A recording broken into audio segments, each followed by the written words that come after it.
Welcome to the Elite Life Podcast with your hosts, Trisha and Kylie. Here, we guide you on a journey of personal and professional transformation, revealing the secrets to success. Whether you're a seasoned pro or just starting out, join us as we unlock the doors to the elite world of growth, grit, and grace. So, let's dive in.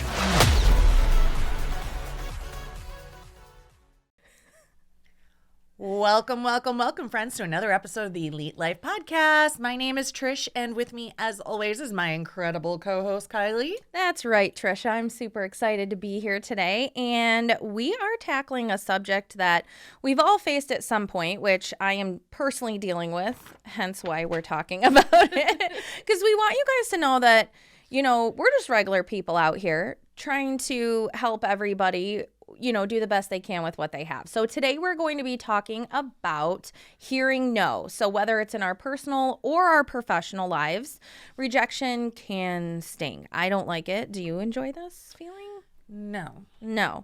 But fear not, because today we're going to equip you guys with some tips and tricks and tools to navigate these objections. Yeah, and, you know, one term that we learned in Cardone that really has helped me with this is what's called an RDR. Talk to me. Okay.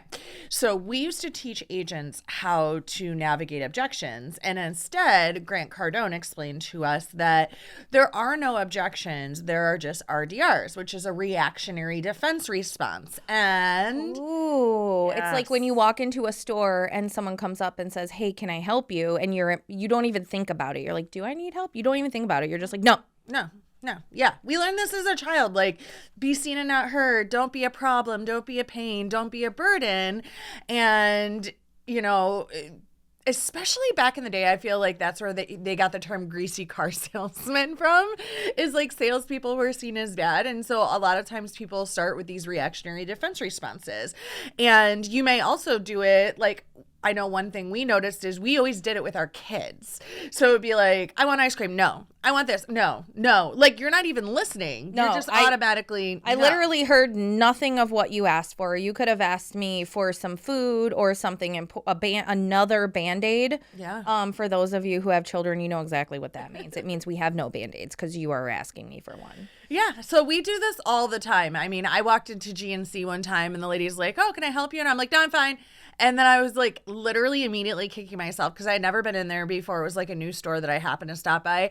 I didn't know where anything was. And then I'm just like walking up and down the aisles like an idiot when I could have just been like, "Yes, please show me where XYZ protein is." And I could have been in and out. But we have these reactionary defense response systems where we default as humans to know. Yeah. And one of the ways that I really worked to overcome this was with the kids. I used to give them a yes day. And I wonder if they still remember this because they were pretty young. But I would have a whole day where I had to say yes to everything. I wasn't allowed to say no. So as long as it wouldn't physically cause them injury or make us go broke, I had to say yes all day long. So they woke up in the morning and they were like, can I have pizza for breakfast? Yes. Can I eat my pizza in the living room and watch TV? Yes. Can we go to the park afterwards? Yes. Can you then feed me ice cream? Yes. Can I skip my nap? Yes. Can you take me to the store? I need a new t-shirt. Mm-hmm. Oh my gosh. Yeah. This is making me anxious. Do not tell Casey and Kaya about the day of yes. But the day of yes was always so much fun. And that's the thing. Like, kids have we just default to no. But if we said yes once in a while, we'd probably have a lot more fun in life. And I've noticed one thing, like, and I've talked with Ryan about it too, like when we are defaulting to no, because I mean, they'll just ask simple things and I'm immediately just like, no. Mom, can I call my friend on your phone? No. And then I have to think about it. And it's like, why are you not letting her? Because you have your phone on. You're waiting for this phone call. Okay, yes, you can call your friend, but just make sure if anybody beeps in, you tell Paisley, like, you have to get off the phone and you can call her back later. Like, it is that simple. Yeah. And, this happens a lot, like in real estate with clients. They don't want to feel like they're putting you, like, they don't want subconsciously, they don't want to be putting you out. Like, you have to do a lot of work instead of like, we're able to talk them through, like, no, I want to do this buyer's consult with you, because if we can set you up for success early in the game, then it's going to be a lot easier to navigate this road. If we can tell you, pay off these credit cards, don't pay off this credit card, you need this, you don't need that, then we're able to assist you a lot quicker than if you're just fumbling through it on your own. So on both sides of the coin, you have to switch your perspective as just a human in the world. Stop defaulting to no. Actually stop and think. There's power in the pause. Power in the pause, yes. And so when someone asks you, the other thing I notice in like, when I was doing, because I've been in sales for a long, long time, I sold cell phones, I sold Bibles, I sold Filter Queen vacuums, I've sold literally everything. And one thing I learned was you don't say, hey, how can I help you? Or, hey, you ask them, what brings you in today? Mm-hmm. Yeah. What's got you looking to move? Not, hey, can I help you sell your house? Do you need help selling your house? No. What's got you looking to move? Right? Yeah. I need a bigger place. Got too many kids in this little teeny Boom. Now house. the gates are open. The gates are open. Because we're problem solvers. And really, that's what it comes down to. So you have to remember it on both sides. Number one, humans stop defaulting to no. And number two, on the other side of the coin, let's flip our perspective. Not that no is an NO, but maybe one thing Andy always says is it's KNOW. They don't know enough to say yes yet. So I don't know enough about the process of buying a home to be able to say, yes, I'm ready to buy a home. Right. I might think I need more money, I need more credit, I need more this, I need more that. You would be surprised at what people can buy a house with these days. I'm just putting it out there as I'm living the dream. Yeah. So if you're getting no, let's figure out what else they need to know to be able to turn that no into a yes. Yeah. And you can ask them, the best way to do that is ask some questions, right? Yeah. So no is not a roadblock.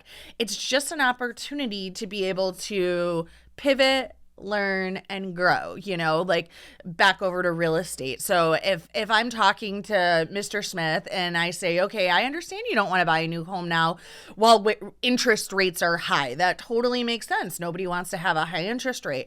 However, let me ask you a question. If I could get you into that bigger home and you would only have to pay $100 more per month for the bigger home, would you be able to find something in your budget you could cut? Maybe you got a gym membership you got in January and there's no more new year, new me, and you're able to cut that out. Or maybe you guys don't. Dude, going out to eat. Me and Dave went out to eat this weekend and it was $121. And I was like, why? Like, why was this 121? Like, we weren't at fine dining. We weren't at the Fed.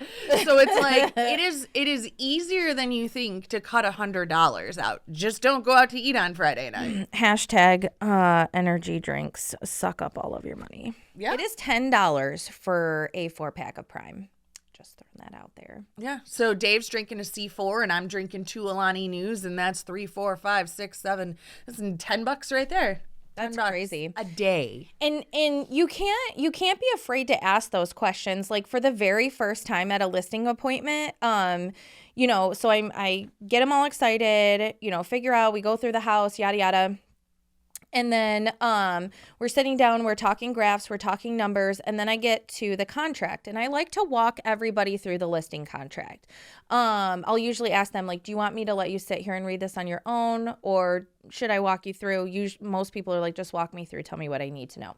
So as I'm going through this, I get to the commission part, and he's like, I'm not signing anything today. And initially I said, that's okay. I said, let me just walk you through this. We'll go through your questions, yada, yada. So I get through this, and I point blank looked him in the face, and I was like, what's keeping you from signing with me today? We had a great time. We vibed. Like, what is keeping you signing? And he explained to me, which I already knew. He's like, I just bought the house. Like, it's a brand new build. I just closed in November of 23. He got someone got job relocated. So the whole family, wife and kids, are now in Texas. And he's got this $530,000 house all to himself. And he's like, I don't need all this space. I want to unload this. He's like, I know I might take a bath, so that's what's keeping him. He's got it for sale by owner. And I'm just like, oh my God, stop it. So I was like, okay. And I did exactly what Trisha said. If I can bring you, not make sure, because we can't guarantee anything. I'm like, but if I can show you how I can bring you this amount of money so that you can walk away with this amount of money, would you be comfortable signing today? And he's like, yes. So we adjusted the contract accordingly. Bing, bing, bang, boom. Because I was like, you know what? 0% of 0 is 0. So I like to meet people where they are. We love helping people. And you just have to be comfortable to point blank ask people why. Yep, I love it. And like you're saying, once you have been able to reframe your perspective, you pivot and paint that picture, the next thing you did, which is what you did, is to listen actively. What exactly is the pain point and how can I solve that pain? Address those objections head on. When I was doing my listing appointment last week, he actually commented and he's like, I love that you're actually answering my questions and you're not just like, bulldozing over them and telling me, a random elevator pitch. You're actually giving me good information and a good why. And why does this strategy work like this, whereas this strategy works like this? Instead of just saying, we are going to do X, Y, Z, and me telling him what we're going to do, I say, some people do this and here's usually what the outcome is. Some people do this and here's what the outcome is. Hey, success leaves clues. If you want to get this amount, your house is just like this, you price like this, you're probably going to get a similar outcome, right? Easy to see, success leaves clues. Absolutely. I love it so much. And then, so we talked about pivoting and painting, which I really love that because anyways, it's fun. Addressing objections head on. Trish just covered that. And we're back to persistence. That's truly what it comes down to. So if that guy would have told me the other day, no matter what you do, I'm not signing anything, so long as you put your very best and you do all that you can do to accomplish the task, like there's only so much that you can control. So you also have to just stay positive. I would have walked away.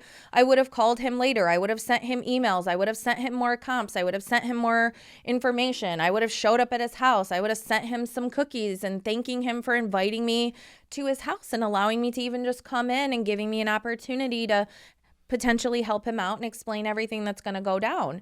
That's really what it comes down to, I think, too, is when people are not at that, maybe I call it like the gate. If the gate is not open, there's only so much you can do. And you need to continue to follow up and make sure that you're persistent after you have that meeting or that conversation and just let them know, hey, even though you told me no, I'm still interested in working with you. Hey, do you know anybody else I could help? Because they've already met you. They already know that you're going to bring a ton of value to the table. For whatever reason, their gate's not open. Maybe they want to pass you off to Aunt Sally. Maybe they've got a cousin who needs an apartment. Like, you have to stay positive because you don't know, what God is working out for you. You don't know how things are going to shake out. Maybe you do take this listing and maybe the person isn't cooperative. Maybe you don't sell for exactly what you want, but maybe you got some buyers out of it. Like, you really never know. So you have to stay persistent and you have to stay positive. Trisha was all over me about this because I've been in the trough of sorrows about our home hunt and a couple other things that have just, what I felt like was catching on fire. And Trisha's like, no, babe. But because I felt like it was catching on fire because I didn't have the KNOW. I was in the NO. Right? Yeah. And I think that's another great point that you kind of just touched on is when you're in the pit, it feels a lot different than when you're on the outside. So being able to get an outside perspective, I'm hearing, no, this is really frustrating. I'm stressed out. And then I'm able to come in and say, your stress is valid. Your feelings are valid. However, from an outside perspective, if we breathe, we take a minute, we say this, then we do this, this will be our outcome. And if you can really just break it down to what are the simple steps that I need to take to get me from here to here, from the no to the yes, let's just break that down in the simplest perspective. And then having somebody that you lean on that comes in and can show you that way, can show you that path, that's gonna, make it all the easier. Yeah, so I just want to thank you for keeping me out of prison the last couple of weeks. You're welcome. Oh my gosh, you guys. I think that is a wrap for us. I'm so excited that you joined us. We know that you have a plethora of options, and we really appreciate you being here. So if you like the show, make sure you like the show, and don't forget to share and slap that subscribe button wherever you're listening. Leave us a comment so we know that you dig this. And if you have any questions, if you need anything, reach out to us. We really love to connect with our audience. It's our absolute favorite, and we drop fresh content every Thursday. So come back next week for some more Elite Life.